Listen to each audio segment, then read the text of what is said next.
કોંગ્રેસની ભારત જોડો ન્યાય યાત્રા ગુજરાતમાં છે। આજે તેનો બીજો દિવસ છે। આજે રાહુલ ગાંધી દાહોદ બસ સ્ટેન્ડથી સરદાર પટેલ સર્કલ સુધી પદયાત્રા કરશે।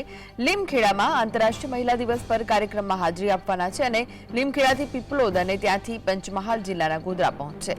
ગોધરામાં બેઠક બાદ હાલોલ જવા રવાના થશે। ન્યાય યાત્રા હાલોલથી પાવાગઢ પહોંચશે। પાવાગઢથી શિવરાજપુર અને ત્યાંથી જાંબુઘોડા પહોંચશે અને રાહુલ ગાંધી આજે રાત્રિ રોકાણ બોડેલીમાં કરશે। तो राहुल गांधी की न्याय यात्रा आज बीजो दिवस है।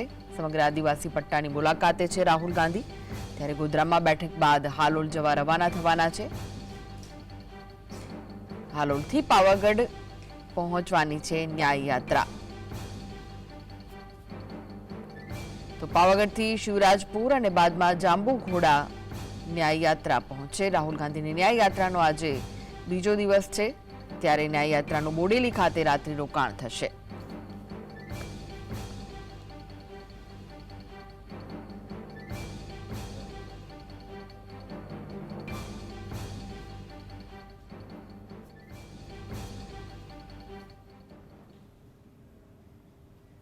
तो आ विषय વધુ માહિતી માટે જોડાઈ ગયા છે સ્ટુડિયોથી સહયોગી અનિલ પટેલ।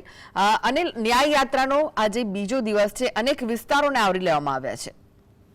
કૃષ્ણા, જે રીતે ન્યાયયાત્રાની પ્લાનિંગ થઈ હતી એ પ્રમાણે જ્યારે કાલે ઝાલોદમાં લગભગ 3-3:30 વાગે ત્યાં પહોંચી અને પછી જે રીતે તેનું ભાષણ લગભગ 7 જિલ્લાઓ જે આદિવાસી જિલ્લાઓ છે તે જિલ્લાઓમાં ફરશે અને પછી 10 તારીખે એ મહારાષ્ટ્રમાં એટલે 10 તારીખ સુધી કમસે કમ જે આદિવાસી વિસ્તારો છે જે જ્યાં કોંગ્રેસની પકડ મજબૂત છે તેને ધ્યાનમાં રાખીને યાત્રા પ્લાનિંગ કરવામાં આવી છે। આજે જે રીતે છે એ પણ આદિવાસી વિસ્તાર છે, ત્યાં પણ એક સેટબેક કોંગ્રેસ માટે એ રહ્યું કે ત્યાંથી નારાયણ રાઠવા અને જે તેમના આદિવાસી લીડરો હતા એ ભાજપમાં જે છે એ જોડાઈ ગયા। એ સાથે બીટીપીમાંથી જે મહેશ વસાવા છે એમની ભાજપમાં જવાની અટકળો ત્યાં તેજ થઈ છે। એટલે આદિવાસી વોટોને કઈ રીતે ભાજપ મેનેજ કરે તેના માટેના તમામ પ્રયત્નો ભાજપે ત્યાં કર્યા છે। હવે રાહુલ ગાંધીની આ યાત્રાથી જે તેમના કાર્યકર્તાઓ છે જેમનું મોરલ ડાઉન થયું છે, જે માનસિક રીતે કમજોર થયા છે, તેમને લાગે છે કે કમસે કમ આનાથી એક મોટો બૂસ્ટ મળશે। અને કાલે જે રીતે રાહુલ ગાંધી આવ્યા અને એમણે વડાપ્રધાન નરેન્દ્ર મોદીથી લઈને અનેક પ્રકારના જે મુદ્દાઓ જે છે તે રેઝ કર્યા છે। એમણે ધર્મની રાજનીતિ નહીં પણ એમને નોકરી કઈ રીતે આપી શકાય તેના માટે વાત કરી છે। સાથે ધર્મ લઈને જે લોકો વચ્ચે વૈમનસ્ય ઊભો થઈ રહ્યું છે તેને કઈ રીતે અટકાવી શકાય તેને લઈને વાત કરી છે। સાથે આર્થિક રીતે કઈ રીતે ગરીબ લોકોને અથવા જે મધ્યમ વર્ગ લોકોને, જે લોકો અત્યારે આ આટીગુટીમાં પીસાઈ રહ્યા છે, એ તમામ લોકોને કઈ રીતે એડ્રેસ કરી શકાય, ખેડૂતોને કઈ રીતે લાભ આપી શકાય, એ તમામ લગભગ 4 થી 5 મુદ્દાઓ જે છે જે તેમના મેનિફેસ્ટોમાં હોઈ શકે છે કોંગ્રેસના, એ તમામ વસ્તુઓ તેમને ત્યાં કઈ છે। સાથે જે પણ વિસ્તારોમાં આદિવાસી ખાસ ને લાગે છે કે આદિવાસીઓને લાગે છે કે તેમને પ્રોપર એડ્રેસ જે તે સરકાર એટલે કે જે 30 વર્ષથી ભાજપ સરકાર છે તેણે નથી કર્યું, તેમની સમસ્યાઓની વાત નથી આવી, તેમને જમીનોમાં સનદની વાત જે છે એ કરવામાં નથી આવી, તેમના જલ જંગલ અને જમીનની જે લોકોએ વાત કરે છે કે તેઓ મૂળ આદિવાસી છે અને ત્યાંના રહેવાસીઓ તેના ઉપરથી તેમને હટાવવામાં આવી રહ્યા છે, તમામ વાતોને લઈને તેઓ એડ્રેસ કરી રહ્યા છે। એટલે એક મોટો સંદેશ આના માધ્યમથી આ 3-4 દિવસમાં એ રાહુલ ગાંધી આપવાના છે। પણ હવે કોંગ્રેસ સાથે એક મુશ્કેલી બાબત એ છે કે ત્યાં તમે જુઓ તો આમ આદમી પાર્ટીને એક ટિકિટ ભરૂચમાં આપી છે, પણ આદિવાસી બેલ્ટમાં આવે છે। ત્યાં પણ જે લોકલ ત્યાંના આદિવાસી નેતાઓ છે કે ત્યાંના કોંગ્રેસના નેતાઓ છે એ થોડા નારાજ દેખાઈ રહ્યા છે। એમને પણ મનાવવાની જે જવાબદારી છે એ રાહુલ ગાંધીની છે।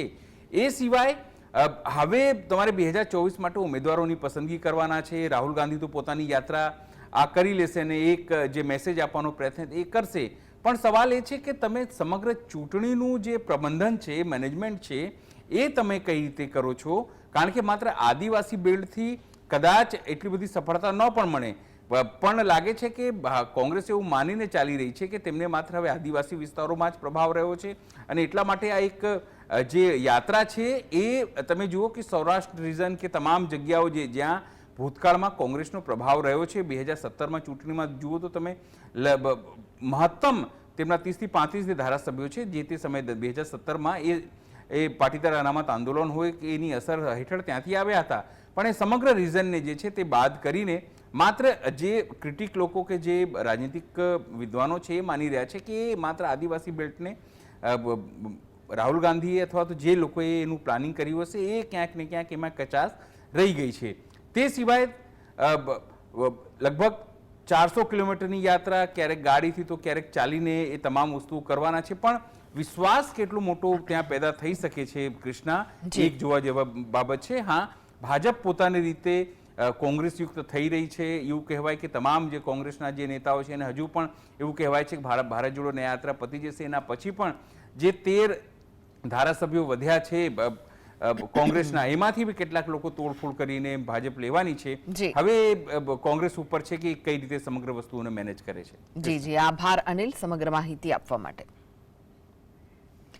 આગળ વાત કરીએ તો રાહુલ ગાંધીની ભારત જોડો ન્યાય યાત્રા ગુજરાતમાં પ્રવેશતાની સાથે ઝાલોદમાં રાહુલે સંબોધન કર્યું, જેમાં ઉદ્યોગપતિઓ અને મોદી સરકાર વચ્ચે સાંઠગાંઠના આરોપ સાથે રાહુલે આકરા પ્રહારો કર્યા. રાહુલ ગાંધીએ કહ્યું કે મોદી સરકારની આદિવાસી અને દલિત માટે કામ કરવાની કથની અને કરણીમાં ફરક છે. આઈએએસ અધિકારીઓનો ઉલ્લેખ કરતા કહ્યું કે 90 આઈએએસ અધિકારીઓમાં ગણ્યા ગાંઠ્યા જ અધિકારીઓ આદિવાસી અને દલિત છે. રામ મંદિરની પ્રાણ પ્રતિષ્ઠા મહોત્સવનો ઉલ્લેખ કરતા રાહુલે કહ્યું કે પ્રાણ પ્રતિષ્ઠામાં ઉદ્યોગપતિઓ દેખાયા પણ દેશના રાષ્ટ્રપતિ ન જોવા મળ્યા. સાથે જ રાહુલે કહ્યું કે મોદી સરકારને ઉદ્યોગપતિઓના 16 લાખ કરોડ માફ કર્યા. જો અમારી સરકાર હોય તો આખો દિવસ મીડિયામાં ચાલ્યું હોત. અમારે ગરીબો અને ખેડૂતોના મુદ્દે વાત કરીએ છીએ એટલે અમારી નોંધ પણ લેવાતી નથી. રાહુલે કહ્યું કે દેશનું ડિફેન્સ સેક્ટર પણ અદાણીને હવાલે કરી દેવાશે. અદાણીને હથિયારને કારતૂસ બનાવવાનો કોન્ટ્રાક્ટ અપાયો છે, જે હથિયારો ભારતીય सेना માટે ખરીદાશે. हिंदुस्तान के बजट को 90 लोग बांटते हैं. आईएएस अफसर हैं दिल्ली में, उनकी मैंने लिस्ट निकाली. मैंने कहा चलो देखते हैं हिंदुस्तान के बजट को कौन बांटता है. पिछड़ों की आबादी 50%, 90 अफसरों में से 3 पिछड़े वर्ग के, और छोटी छोटी मंत्रालयों में दलित 3, आदिवासी यहां पे बहुत है हमारे. आदिवासी एक अफसर है 90 में से. आपकी आबादी 8%.